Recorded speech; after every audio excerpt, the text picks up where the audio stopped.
জুলাই স্মৃতি ফাউন্ডেশন থেকে গণ অভ্যুত্থানে আহত শিক্ষার্থীদের মাঝে চেক বিতরণ ও সনদ প্রদান করেছে বেগম রোকেয়া বিশ্ববিদ্যালয় কর্তৃপক্ষ।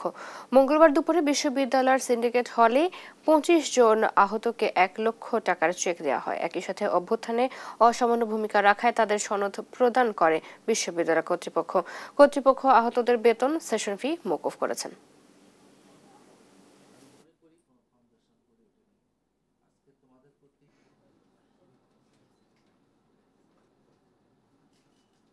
আমরা বিভিন্ন ল্যাবরেটরিতে তাদের পরীক্ষা করার পরেই আইডেন্টিফাই করেছি এবং ল্যাবরেটরি পরীক্ষার জন্য যাবতীয় লজিস্টিক সাপোর্ট আমরা তাদেরকে প্রদান করেছি বিশ্ববিদ্যালয়ের পক্ষ থেকে এবং সেই প্রেক্ষিতে যথাযথ ডকুমেন্ট সহ বিশ্ববিদ্যালয় পরিবারের সদস্য হিসাবে আহত শিক্ষার্থীদের সকল ফাইল আমি জুলাই স্মৃতি ফাউন্ডেশনে নিজে গিয়ে তাদেরকে হস্তান্তর করেছি।